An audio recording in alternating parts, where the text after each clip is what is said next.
et je vous invite à vous rasseoir. Et je vous propose ce matin de méditer sur la figure de Jean le Baptiste, mais avant de lire et d'entendre ce texte tiré de l'évangile de Marc, je vous invite à la prière. Ô Éternel notre Dieu, dans notre monde, nous avons besoin de trouver un sens, une signification à nos vies, à la vie. Alors nous t'en prions ce matin, éclaire nos intelligences pour que, au travers de ce texte écrit de la main des hommes, nous puissions entendre l'écho de ta parole. Au nom du Christ Jésus.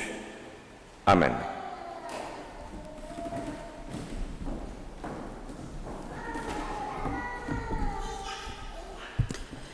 Notre lecture se trouve dans l'évangile de Marc, chapitre 1, versets 1 à 8.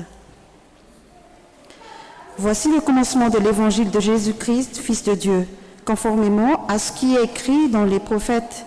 Voici, j'envoie mon messager devant toi pour te préparer le chemin. C'est la voix de celui qui crie dans le désert.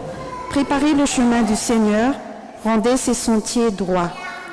Jean parut, il baptisait dans le désert et prêchait le baptême de repentance pour le pardon des péchés. Toute la région de Judée et tous les habitants de Jérusalem se rendaient vers lui. Reconnaissant publiquement leurs péchés, ils se faisaient baptiser par lui dans l'eau du Jourdain. Jean portait un vêtement poil de chameau et une ceinture de cuir autour de la taille. Il se nourrissait de sauterelles et de miel sauvage. Il proclamait « Après moi, vient celui qui est plus puissant que moi, et je ne suis pas digne de me baisser pour détacher la courroie de ses sandales. Moi, je vous ai baptisé d'eau, lui, il vous baptiserait du Saint-Esprit. » Amen. Seigneur, ta parole est vérité, sanctifie-nous par ta vérité. Amen.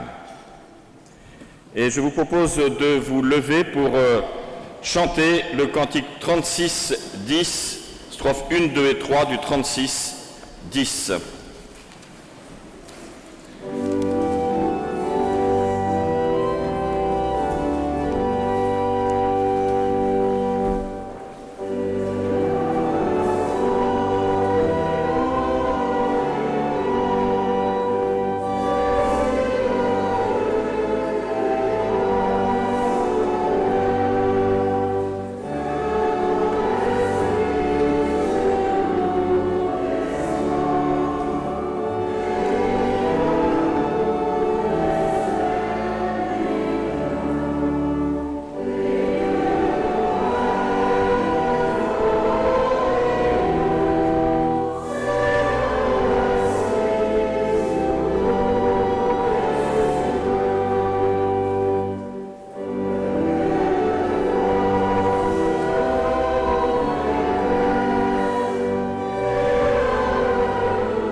Je vous invite à vous rasseoir.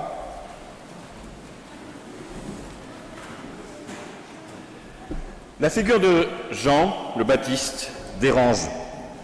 Voilà un homme qui est dans le désert étant le symbole du rejet, mais aussi le symbole de la tradition des prophètes.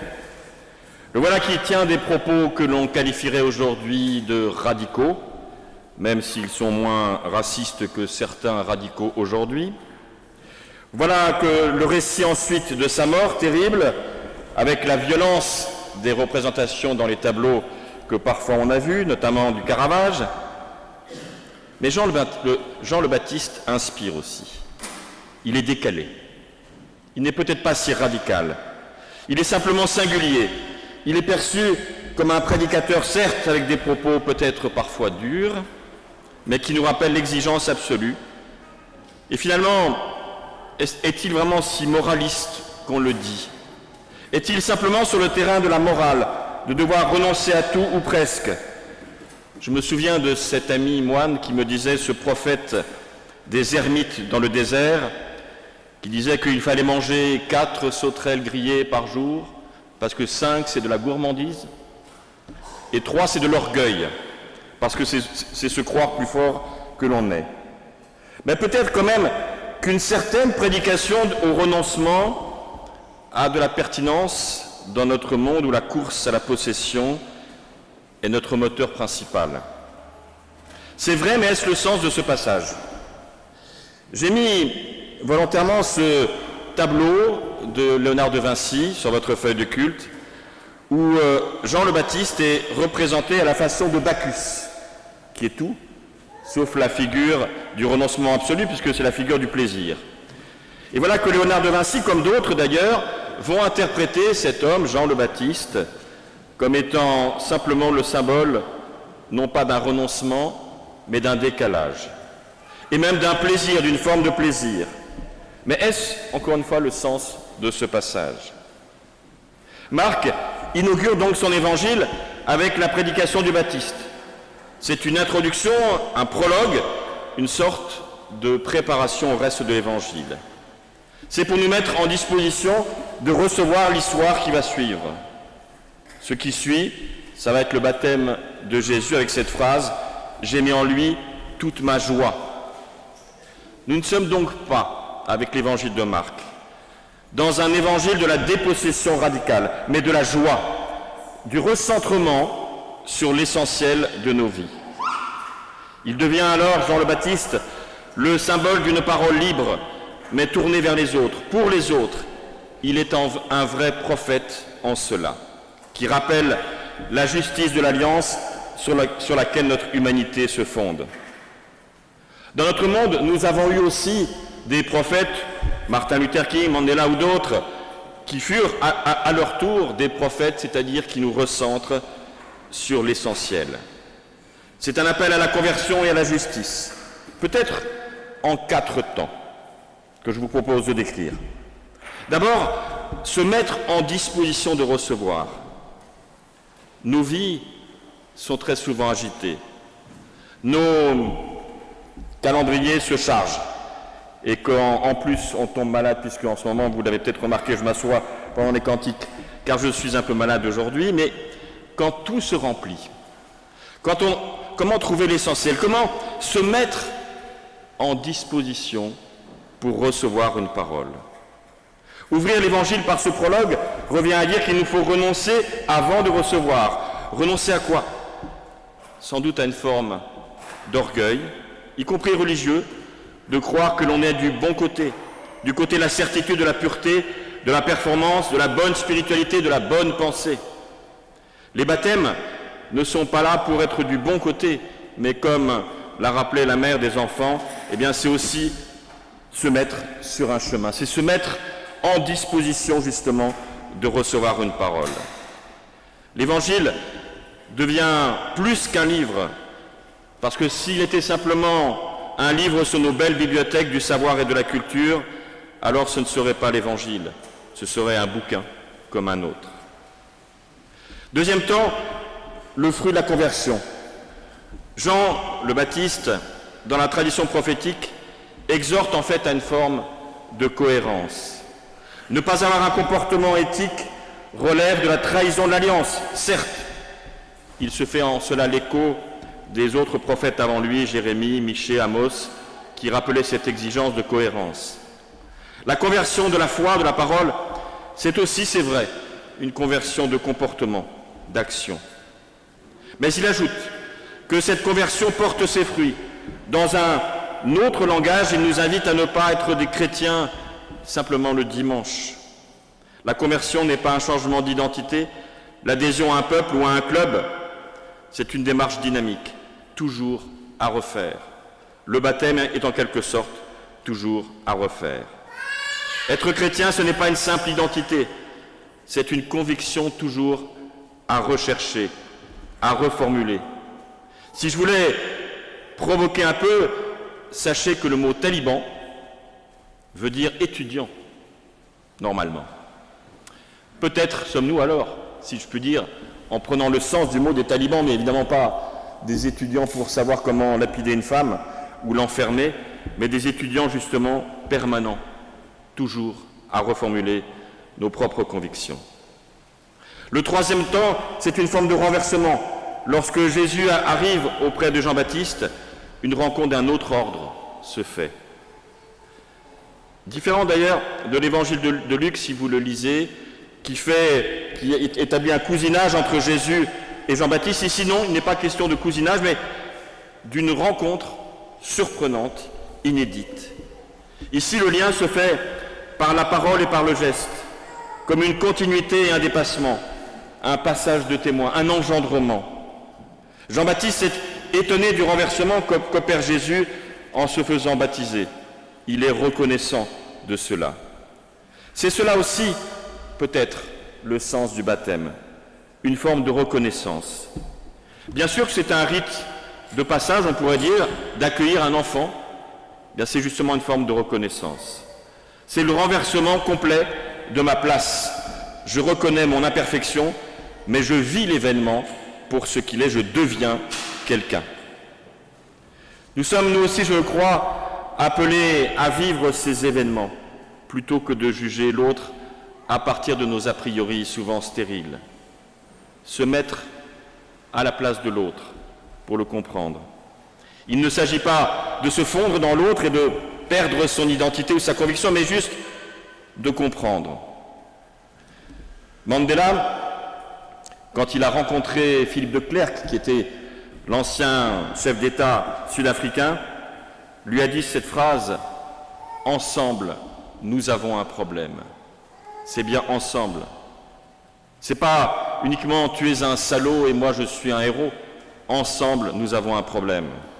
Voilà qui est une attitude qui est quasiment christique, c'est-à-dire chercher à comprendre, partager et chercher des solutions, évidemment. Et puis enfin, quatrième temps, un engendrement par la parole. Il y a dans ce récit comme un double engendrement. Jean-Baptiste fait éclore la personnalité du Christ, en quelque sorte, inaugure son ministère par sa parole humaine et par son geste humain du baptême. Le Christ n'est rien, en quelque sorte, sans notre reconnaissance humaine. Nous engendrons le Christ à chaque fois que nous vivons ces instants, ces événements christiques.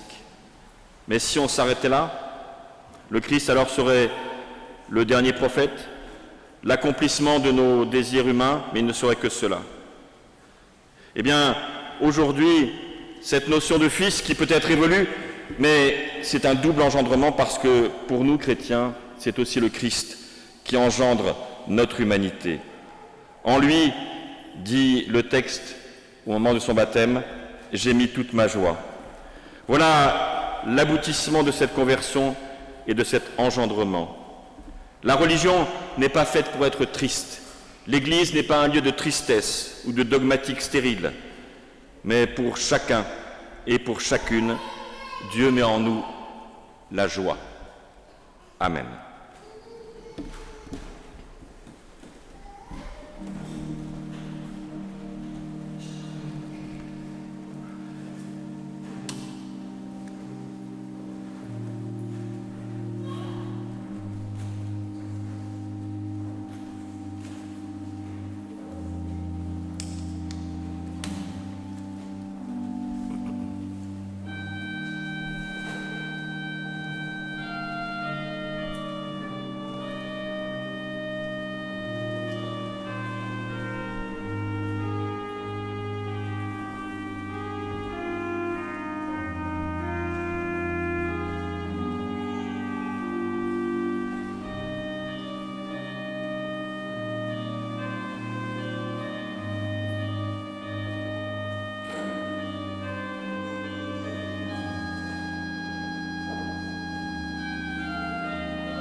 Et je vous invite à vous lever, si vous le voulez bien, pour chanter